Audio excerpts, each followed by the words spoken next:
The world is shrouded in darkness. I can fix that. Hang on. Bloop, bloop, bloop, bloop. There. That's much better. Now we're not in darkness, so I can talk about today's game. So, today's game is actually an expansion to Ambyria, Shroud of the Shadow Demon. So, this game, I haven't reviewed yet, but I'll be having a review for this very soon. I do enjoy this game. But there is an expansion to this, adding 2 new factions to the fold. So let's go ahead and get down to the table so I can show you the expansion to Ambyria. This is the Starlight and Vengeance expansion.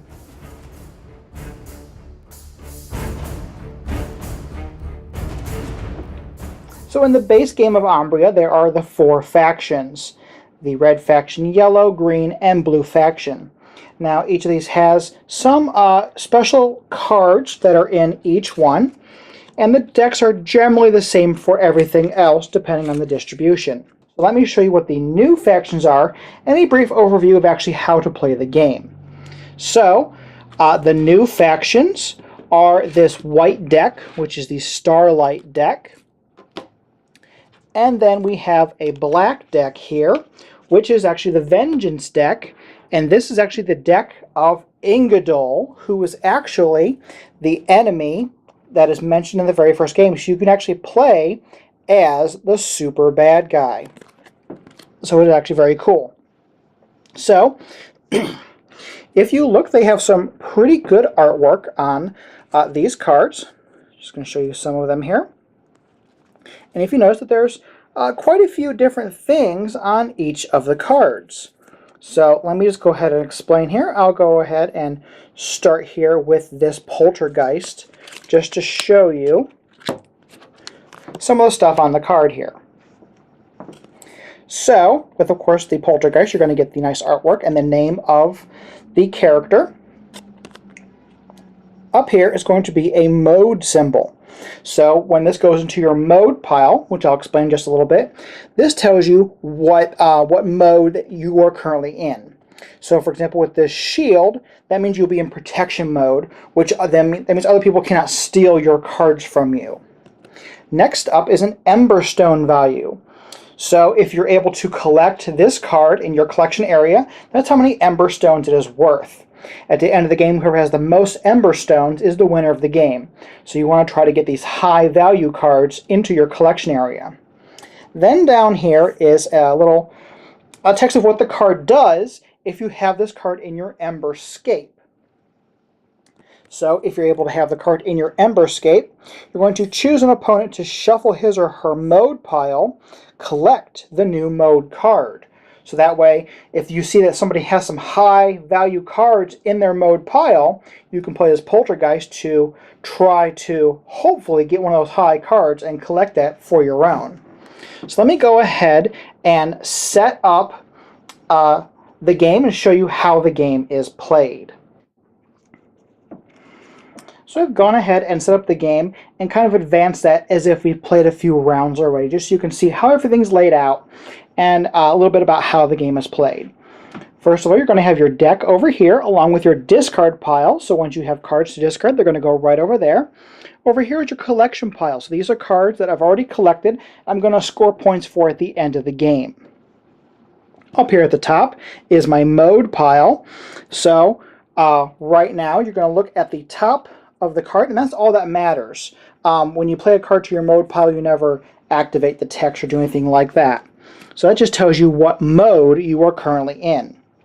And there is this handy little guide here that tells you what the different modes are. So right now I am actually in hasty mode, and I'll explain that in just a second. At the beginning of the game, we're going to put out 4 cards here, and these are your arcane cards. A little bit similar to how Pokemon plays. If you've ever played the Pokemon card game, you have some cards out. So if you're able to collect all 4 of your arcane cards, those will end the game. You're not going to be collecting them, you're going to be just depleting them. So, but once these are gone, you end the game, and then everybody's going to count their collection pile and see who the winner of the game is. So this is kind of like how the timer works. You got to watch everybody else's pile and see if somebody's trying to hurry up and rush the game. So the first thing you do in your game is you're going to go ahead and do the collection phase. So the collection phase, oh, I didn't even say what these cards were. These cards are my Emberscape. So your Emberscape can hold up to 5 cards. 5 cards maximum. Once your Emberscape has 5 cards during the collection phase, that's when you're going to go ahead and collect that and place it into your collect pile and score those points. So, now, the actual beginning of the game, the first thing you do is you go into the collection phase. You go ahead and check and see if your Emberscape is full.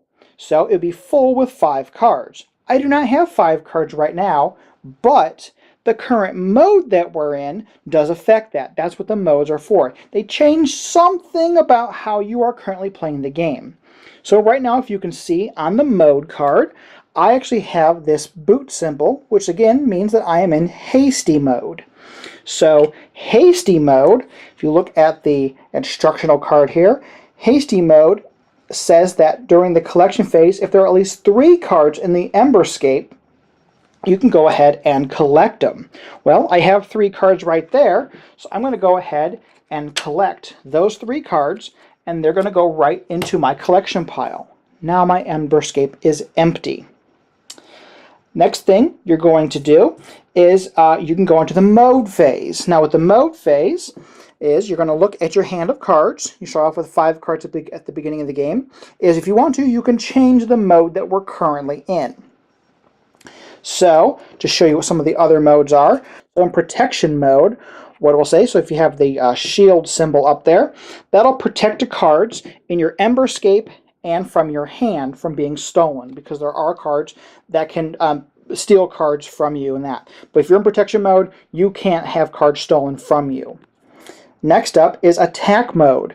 So what attack mode says, as soon as there are 5 cards in your Emberscape, you can go ahead and collect them. You don't have to be in the collection phase. You can do it during the play phase. Hasty mode, which we just went over, you have a minimum of 3, and you can go ahead and collect that.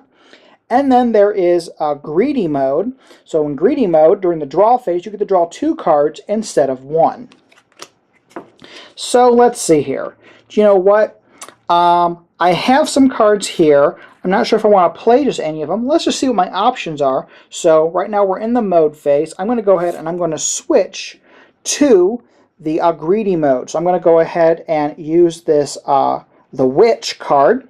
So I'm going to go ahead and place that in the mode pile. Now she does have an ability, but we don't activate the ability if they go into the mode pile. You only care about that top card there.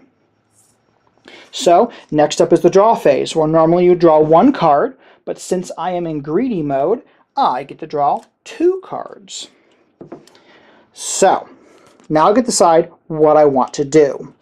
So this is actually one of the interesting cards that are in all of the decks.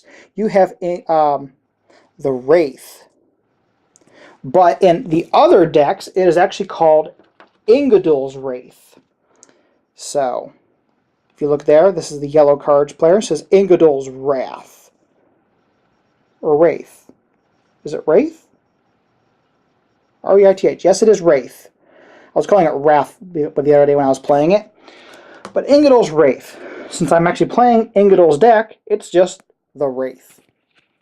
So, one thing that is very interesting is when you play this card, because now that we've drawn, we go into the play phase, is you're going to play this card into an opponent's Emberscape.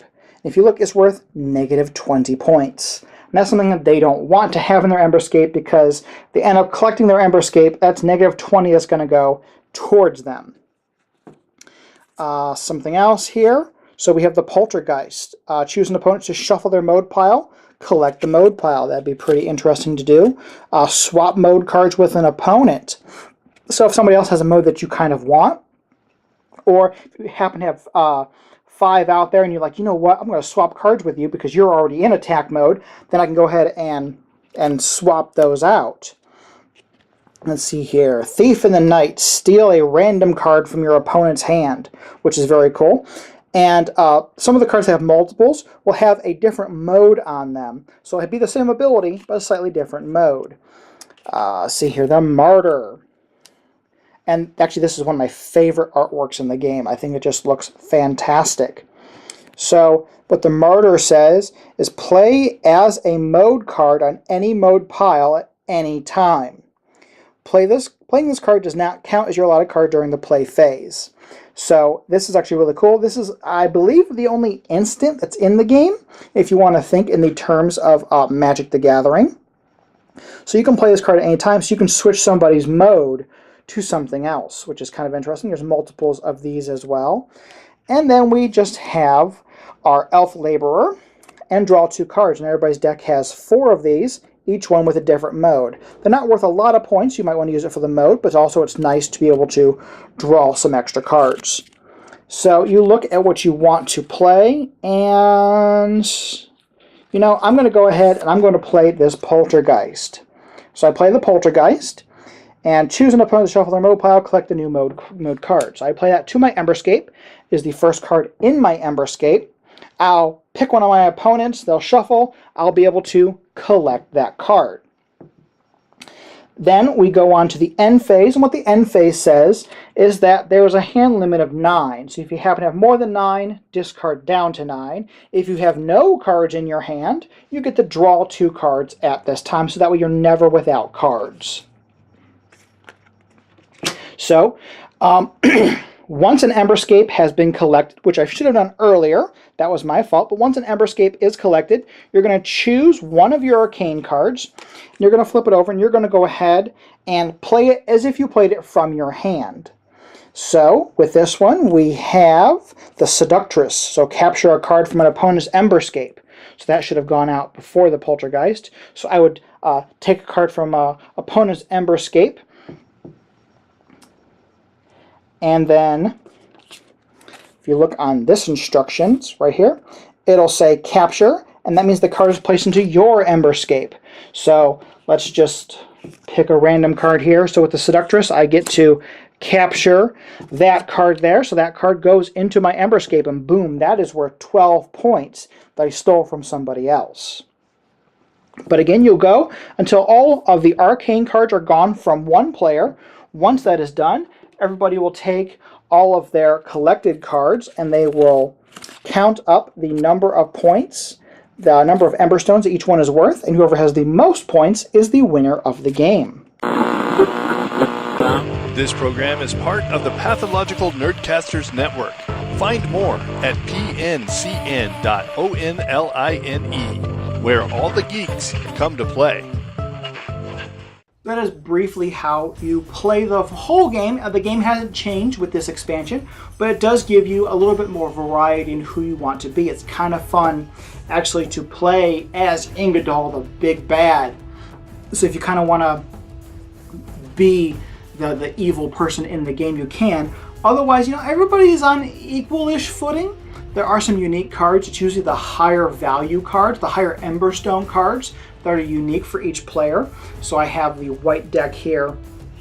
So, for example, there's a 15-point card, which is Spirit of the Forest. As long as this card remains in your Emberscape, when an opponent plays a card from his or her hand into his or her Emberscape that is worth more Emberstones than their mode card, it plays directly into the discard pile instead. So, each deck has its own flavor. Also, each deck, some of the cards will have different numbers of them. So with the higher ones, there might be more assassins or more witches and stuff. And you kind of got to look through them or just play the different decks to find out which ones you really like. So overall, Ambyria is a really fun game, especially if you like card games but don't really want to get into a deck builder. This is kind of a way to play a real quick game that has the feeling of some of those deck builders. As I said, it has like the little Pokemon feel, and it might be a little bit of a magic and stuff like that in there. But if you are interested in this expansion, or if you're just interested in the base game, please definitely check this out on Kickstarter right now. I'll have a link down below for that, so you can go ahead and click on that. And as always, thank you so much for watching. Please do not forget to like, share, subscribe, and help support Cloak and Meeple. right over there, you can go ahead and click on my Patreon link to help support this channel. You can also go ahead and click on my logo to subscribe. There's also a brand new video down there, maybe not brand new, but might be new to you. Go ahead and click on that video to continue your viewing experience. And as always, thank you so much for watching.